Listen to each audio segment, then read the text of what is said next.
What's going on, guys? Welcome to HP Garage. Today we're going to be talking about the Ninja 650. But before we get into it, guys, my cat is in the garage with me. So if you hear some random sounds in the background, or in all honesty, he's probably going to attack the microphone cord here soon, please forgive us. I don't want to ruin his fun for the sake of ours and put him back in the house. So with that being said, let's go ahead and get into it, because if you're watching this video, you're probably like me. You already have a Ninja 650 in your garage or at your house, and you've already seen all the videos and everything online talking about how boring of a bike this is. But we're going to try to fix that because we've already spent our hard-earned money on it. Might as well try to get the most out of it. And the first thing that we're going to talk about, guys, is actually free or pretty cheap, depending on how you want to do it, is taking off the stickers. So this is a 2021 Ninja, and if you guys are familiar with it, you know that it has the Ninja sticker up here on the front and the 650 here on the back. Well, the first thing I did when I got the bike home was took those off and just cleaned it up a little bit. I think it gives it a nice aggressive look.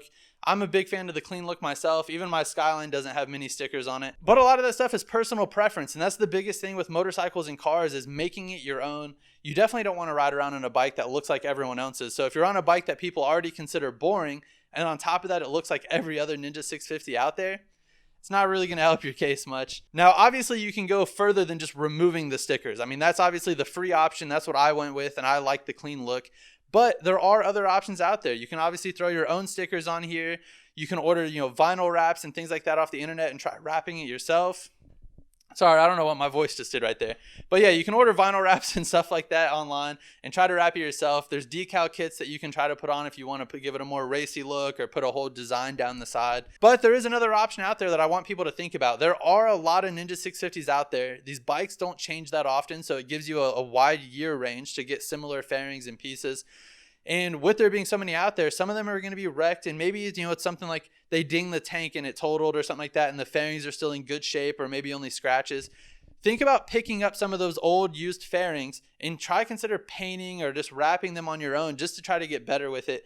And at the end of the day, you're not going to spend a ton of money to get some used fairings, and you can honestly try to personalize your bike a lot and learn some stuff along the way. Now, the next thing does cost a lot more money, but it does help the bike a lot, and that's going to be the exhaust. I have a full two-brother system that I threw on this, and it definitely sounds pretty good. It makes the bike sound really aggressive. I'll throw a clip in here for you guys to listen to. Now, I'm not going to sit here and tell you it's the best sounding bike ever. At the end of the day, it's a parallel twin with a 270-degree crank, so you get what you get. But it definitely does liven it up a lot. And if you do end up going with a full exhaust like that, I do personally recommend an ECU flash. I had mine flashed by More Mafia. You go ahead and pull the ECU out, send it down to him with what mods you have. He's got a ton of videos on there where he tunes these specific bikes and a bunch of other bikes. So I recommend, giving those videos a watch, see how you feel about it, see what he's going to do. On the Ninja 650 specifically, I know that he goes in, he compensates for the exhaust. So obviously he's tuning the fuel to go ahead and keep it from leaning out now that you have the full exhaust on there. He goes in there and affects, a little bit of timing and stuff that I can't really tell you about because he's not going to show that. But the biggest thing he does is these bikes have a secondary throttle body that are controlled by the ECU. And on the stock ECU, you only ever truly get full 100% throttle for like 500 RPM I think it's like 6,500 to 7,000 is the only time you're really full throttle. What he does is he goes in and opens those secondary throttle bodies 100% all of the time. So the amount of response in pickup that you get from an ECU flash from More Mafia is absolutely amazing. It makes it feel like an entirely different bike. So I 100% recommend that. And that, along with the fact that you threw an exhaust on and you got a lot more sound out of it, and this thing honestly spits baby flames. It's kind of cool.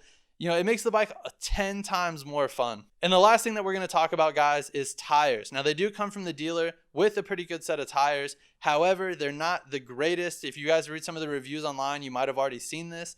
The rear tire does get pretty slippery. I got about 4,000 miles on this bike now. So the tires are pretty well broken in. And even now, once they're up to temperature, the rear is still sliding around in the turns. So once you feel comfortable spending the money, I definitely recommend a good set of tires. Now, you're also going to hear people talk about getting new suspension, lowering it, things like that. Guys, at the end of the day, it is a Ninja 650. You're already getting a pretty good money value for what you get in the 650 class. I wouldn't recommend throwing a ton more money at it.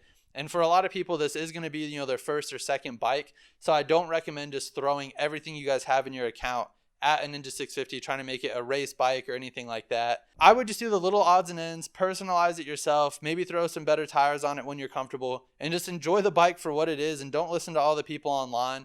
In all honesty, once you take all the stickers and everything off, a lot of people that aren't like full-on motorcycle enthusiasts have no idea what this even is.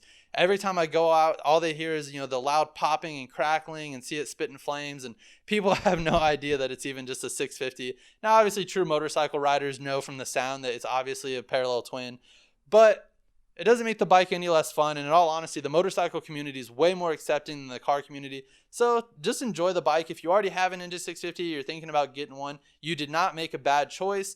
But let's just focus on making the bike a little bit more fun for us. Until next time, guys, I'll be seeing you.